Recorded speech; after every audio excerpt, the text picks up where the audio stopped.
Remue ménage. Remue ménage.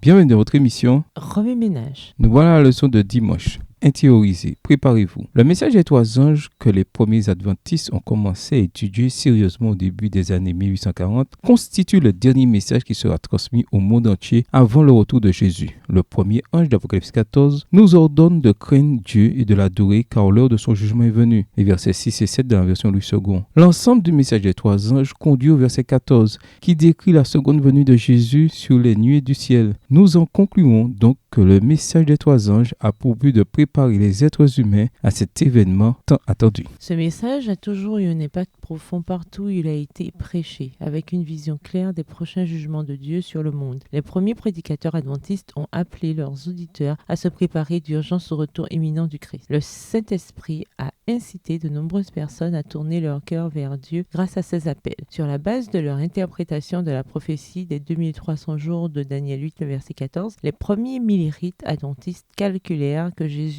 paraîtrait sur les nuées du ciel pour délivrer son peuple et prononcer un jugement contre les méchants au printemps 1844. Comme il n'apparut pas à la date prévue, ils continuèrent d'étudier la Bible et conclurent qu'il reviendrait à l'automne. Ils fixèrent finalement le 22 octobre 1844 comme jour du retour de leur Seigneur. À l'époque, il n'était pas question d'établir une nouvelle église. Il s'agissait simplement d'un mouvement de réveil multiconfessionnel. En 1844, les relations entre les croyants adventistes et les églises établies devinrent très tendues. Les églises qui avaient joyeusement accueilli les prédicateurs adventistes pendant des années commencèrent à fermer leurs portes à ces mêmes prédicateurs. De nombreux adventistes furent exclus des congrégations auxquelles ils avaient appartenu pendant des années. En conséquence, ils se sentirent obligés de faire quelque chose de contraire à leurs désirs, se séparer des églises établies. Lorsqu'ils n'y furent plus les bienvenus, ils comprirent que le temps était venu de les quitter. En étudiant le message du second ange dans Apocalypse 14, verset 8, ils comprirent que de nombreuses églises étaient spirituellement déchues et qu'ils ne pouvaient plus s'y sentir à l'aise. Au cours de l'été 1844, environ 50 000 croyants quittèrent leur congrégation. Les mois et les semaines qui précédèrent le 22 octobre furent marqués par l'unité, la confession, l'humilité, la séparation d'avec les églises établies et un amour fraternel profond parmi ceux qui avaient accepté la foi adventiste. Le 22 octobre, Jésus ne revint pas. Les plus grands espoirs des adventistes furent amèrement déçus. La plupart d'entre eux s'éloignèrent, d'autres fixèrent de nouvelles dates. Grâce à une étude biblique plus approfondie, seule une petite poignée de croyants adventistes conclut que l'erreur résidait dans une mauvaise interprétation de l'événement. C'est sur les cendres de cette déception cuisante que le message des trois anges allait être proclamé avec force et clarté. Dans le conflit final, Apocalypse 13 présente le programme de Satan, tandis qu'Apocalypse 14 révèle le message de Dieu. La mission mondiale d'Apocalypse 14, verset 6, dans la version Louis II, correspond à la directive mondiale donnée dans Apocalypse 10, verset 11. Le chapitre 10 dépeint la mère déception que le peuple de Dieu a endurée. Le chapitre 12 décrit les caractéristiques de l'Église de Dieu de la fin des temps qui observe les commandements de Dieu. Et le chapitre 14 expose le message que ce peuple répandra, un message que vous et moi devons comprendre et répandre dans le monde entier. Le message des trois anges est encore plus nécessaire aujourd'hui qu'il ne l'était dans les années 1840. Puissions-nous étudier, comprendre, vivre et proclamer les vérités destinées à nous préparer au retour imminent de Jésus. Remue ménage, revenez à votre texte écrit et étudiez le passage. Encerclez les mots ou expressions où il dit répéter. Soulignez les mots ou expressions qui sont importants et qui signifient quelque chose pour vous. Reliez par une flèche les mots ou expressions aux autres mots ou expressions associés au connexe. Quels éclairages particuliers vos notes semblent-elles indiquer dans l'ensemble? Mémorisez votre verset préféré tiré d'Apocalypse 14, versets 6 à 12. Écrivez-le plusieurs fois pour vous le rappeler plus facilement. Comment pouvez-vous montrer à partir d'Apocalypse 14 quel est le but du message des trois anges? Quel a été l'impact de la prédication du message sur l'heure du jugement jusqu'en 1844? Au revoir. Et à demain si Dieu veut.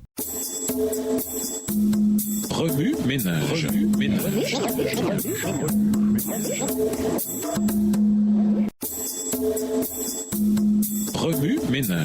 ménage.